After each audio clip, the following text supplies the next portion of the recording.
Bonsoir à toutes et à tous, bienvenue dans Lyon Politique, votre rendez-vous chaque jeudi sur BFM Lyon, en partenariat avec Mac de Lyon, son directeur de la rédaction avec moi chaque semaine pour m'accompagner, Lionel Favreau. Bonsoir Lionel. Bonsoir Elodie. Cette semaine, on va s'intéresser à votre pouvoir d'achat. Il est au cœur de toutes les discussions, de toutes les inquiétudes.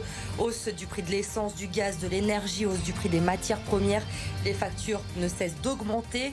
Quelles initiatives sont mises en place pour vous aider dans la métropole? Quelles solutions nous allons tenter de vous aider ce soir avec nos invités Renaud Pfeffer, le maire de Mornan, et Pierre Christen, fondateur de l'épicerie La Fourmi. Bonsoir à tous les deux. Bonsoir. Et merci d'avoir accepté notre invitation dans Lyon Politique. Renaud Pfeffer, nous sommes en pleine campagne pour la présidentielle actuellement et malgré le contexte actuel, le pouvoir d'achat reste bien sûr la première préoccupation des Français aujourd'hui. Plus de 70% d'entre eux déclarent qu'il sera d'ailleurs déterminant dans leur choix pour l'élection présidentielle. Vous le ressentez, vous, dans votre commune à Mornan? Que vous disent aujourd'hui vos administrés?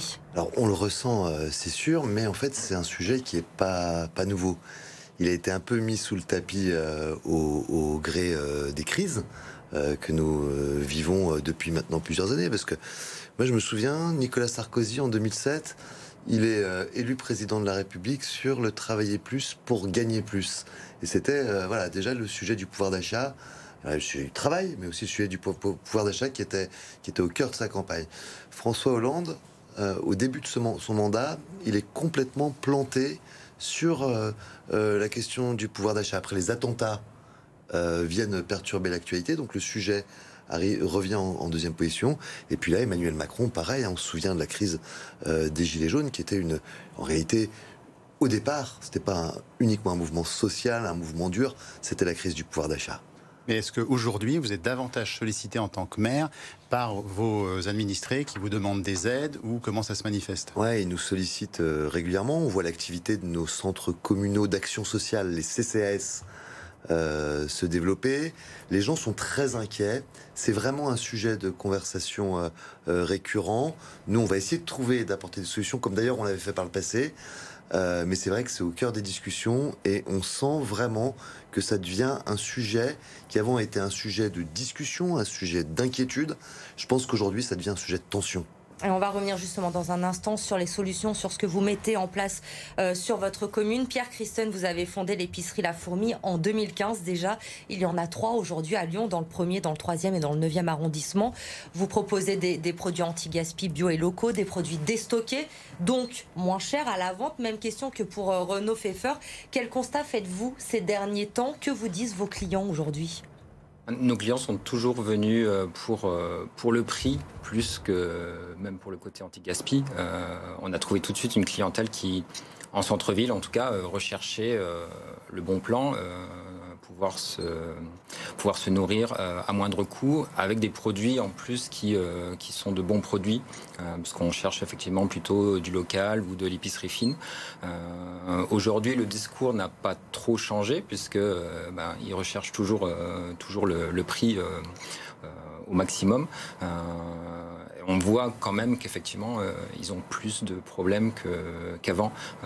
La problématique effectivement du pouvoir d'achat touche de plein fouet nos clients, qui étaient déjà des clients qui n'avaient pas peut-être les moyens d'aller acheter dans des magasins spécialisés ou sur des épiceries fines, par exemple. Un mot sur votre concept, vous vendez également des produits dont la date de consommation limite est passée. Ça vous permet aussi de faire baisser les prix. Les clients n'ont pas d'appréhension par rapport à cela. Finalement, ça n'a aucun risque. C'est important de le rappeler. Alors, aussi. Il y a 2 dates. Il y a la date limite de consommation. Donc ça, c'est les produits à risque. Viande, poisson, par exemple. Ça, on n'a pas le droit de le vendre. On ne le fait pas, forcément. Après, vous pouvez le consommer chez vous si jamais vous pensez que c'est encore bon, justement. Il ne faut pas le jeter pour rien. Par contre, il y a une date qui s'appelle la DDM aujourd'hui, date de durabilité minimale.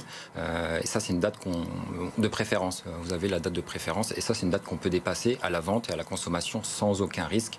Bien sûr, il faut sentir s'ils sont encore bons ou regarder. Ou voilà. Mais ça, c'est des produits que tout commerce peut vendre, hein, pas forcément la fourmi anti-gaspi. Et ça permet effectivement d'avoir des prix qui sont très bas. Parce que là, c'est des produits qui ne trouvent pas preneur. Et parce qu'en grande surface, on ne les laisse pas en rayon, ces produits-là. Non. Ces produits-là sont en général renvoyés chez le fournisseur ou jetés. Donner quand c'est possible ou quand c'est fait, c'est pas tout le temps fait. Les poubelles des grandes surfaces sont toujours pleines malgré les lois. Et du coup, effectivement, nous on essaye en amont avec directement les marques, les industriels, les grossistes, de pouvoir leur proposer des solutions de déstockage. Donc effectivement, vu que la date est passée, les produits est vraiment pas cher à l'achat et du coup pas cher à la vente.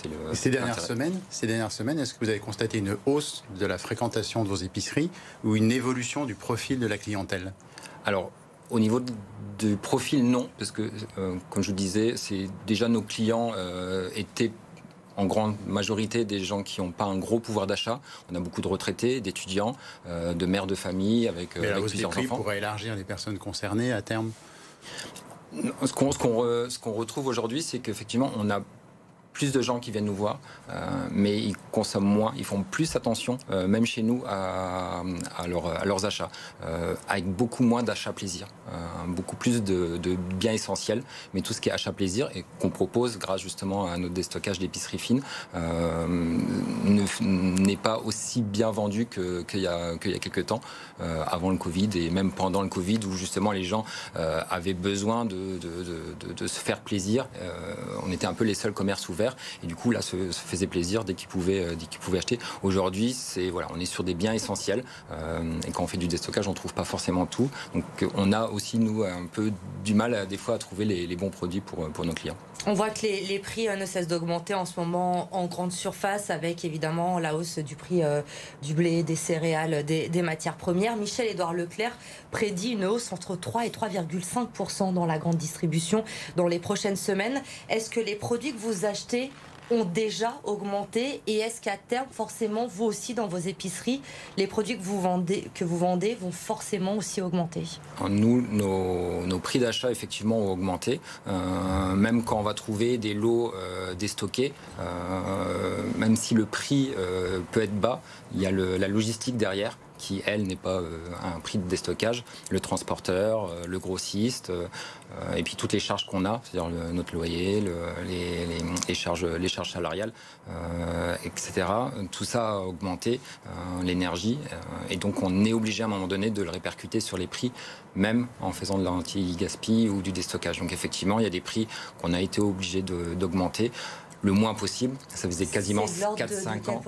Alors, aujourd'hui, les chiffres de 4-5%, c'est vraiment une moyenne, parce qu'il y a des produits chez les grossistes, chez les fournisseurs qui ont augmenté de 10, 20, 30%.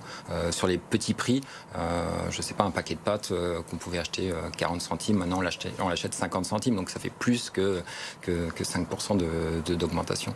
Donc oui, il y a beaucoup de prix qui augmentent. On essaye d'absorber ça le maximum en sourçant, donc en trouvant les produits les moins chers possibles. Mais effectivement, oui, il y a une hausse des prix pour tout le monde qui est en train d'être mis en place. Et vous, René Pfeffer, un maire, c'est aussi un gestionnaire. Est-ce que vous avez déjà des tensions sur les fournitures que vous achetez pour les écoles, pour les services municipaux? Est-ce que ça se ressent déjà dans le coût de vos services? Oui, bien sûr, surtout, à la fois sur nos investissements avec l'augmentation du prix des matières premières. Vous prenez l'aluminium, l'acier, le placo qui ont explosé. Quand on achète de l'alimentation pour la restauration scolaire, les prix ont augmenté. On a les prix de l'énergie qu'on ressent même plus nous en fait que nos concitoyens, parce que le prix est bloqué. Les prix de carburant. Oui, vous ne pouvez pas jouer sur le prix d'achat. Voilà, exactement. En fait, on se rend compte aujourd'hui que dans tout ce qui est essentiel, voilà, le logement, l'énergie, l'alimentation, les prix augmentent de façon incroyable. Et la réalité, c'est qu'il n'y a pour l'instant pas de solution étatique à cette interrogation et à cette inquiétude qu'on porte nous au travers de nos administrés. Alors dans ce contexte, justement, on le voit, de plus en plus de maires essayent de mettre en place différentes initiatives pour aider les habitants. On va revenir sur ce que vous avez déjà mis en place à Mornan. Mais d'abord, quelle est selon vous aujourd'hui la priorité? Que faut-il faire rapidement? Moi, je pense qu'il faut toucher à l'essentiel. Moi, je me souviens, en 2014, on avait été, je crois, la première commune de France à lancer une mutuelle communale. C'était un contrat groupé qui permettait aux habitants d'économiser sur leurs dépenses de mutuelle et donc une dépense assurantielle. Moi, je réfléchis à faire la même chose sur d'autres types d'assurances qui sont des dépenses quelque part obligatoires pour les foyers. On avait monté un contrat groupé d'énergie. Voilà, on essaye aussi de travailler avec nos agriculteurs, nos producteurs locaux, voilà, parce que la vente directe en fait permet d'éviter un certain nombre de marges, et je pense que nos administrés peuvent vite s'y retrouver. Voilà, l'enjeu c'est le logement, enfin c'est toutes les dépenses contraintes et obligatoires où je pense que la collectivité elle peut aider en jouant un peu sur le nombre, se regrouper. Quand on a monté, j'ai vu que Pierre Bénite d'ailleurs avait aussi lancé un contrat groupé d'énergie. Bon, là la réponse elle est immédiate, elle est cash. Et c'est ce qu'attendent nos administrés. Mais ça reste encore un petit peu atypique parmi les maires, parce que vous êtes un maire un peu particulier, parce que votre idée, en fait, c'est d'apporter des solutions locales. Donc, comme vous le décrivez, c'est de faire un effet de masse, de grouper les demandes de vos administrés pour être plus fort, pour négocier les prix par rapport aux fournisseurs. Mais qui vous a inspiré cette démarche? Est-ce que vous l'avez vu dans d'autres mairies? Est-ce que vous avez fait aussi école? Vous citez Pierre Bénite, mais est-ce que vous en avez vu d'autres en France faire de même? Ouais, les mutuelles communales, par exemple, ça s'était répandu à vitesse grand V partout en France. Alors le système est aujourd'hui, les lois, parce que la France aussi souffre de ces changements législatifs et réglementaires.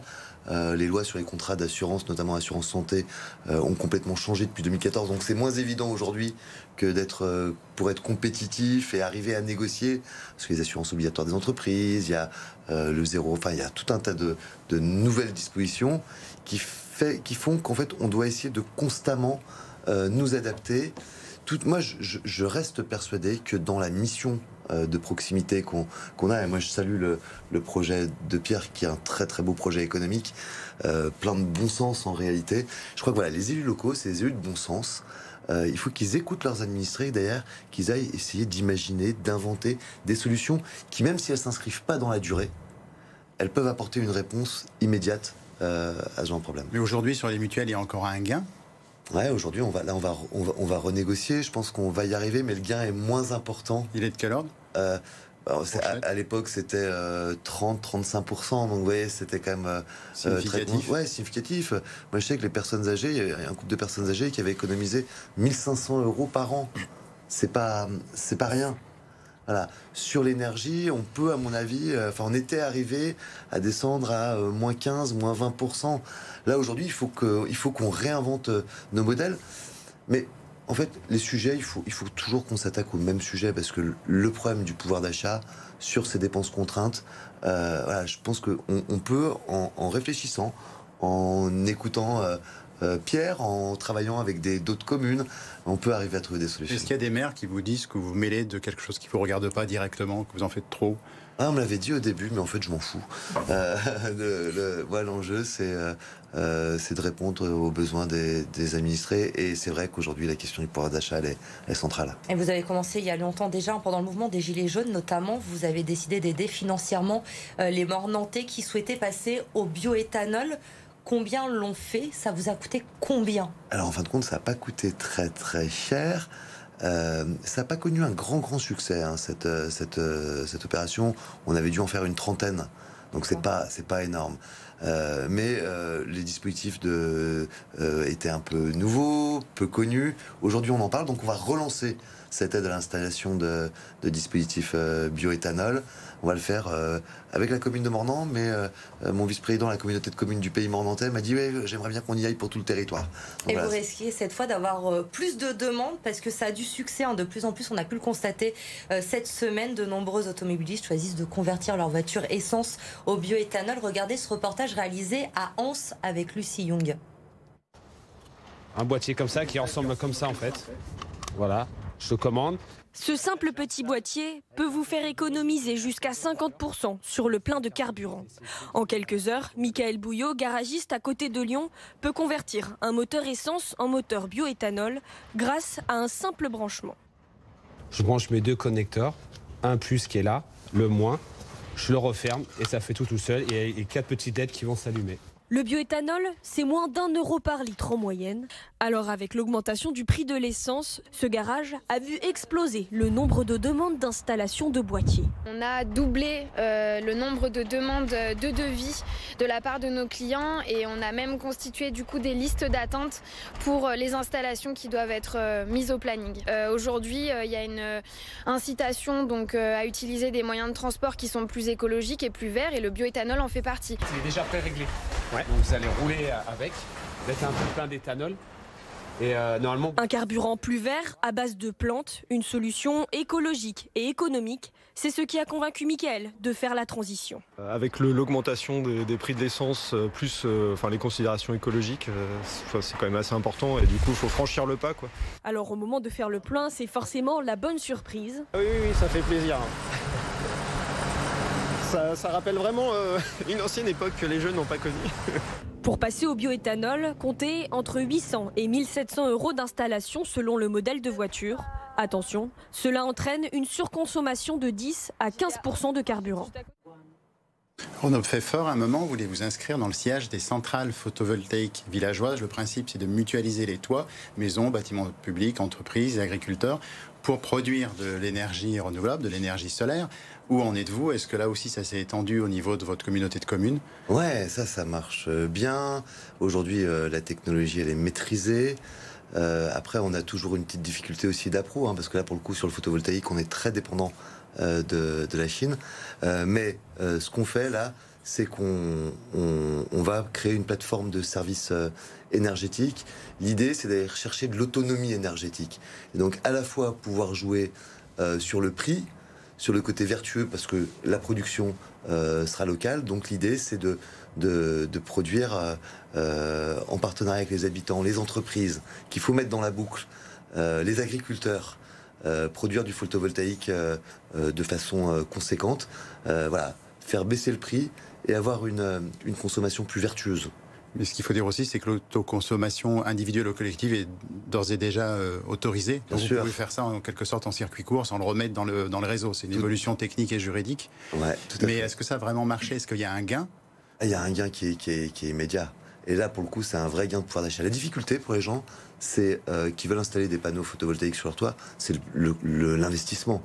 Se rentable sur plusieurs années. Ouais, exactement. Mais nous, la collectivité, on va aider nos administrés à installer du photovoltaïque chez eux.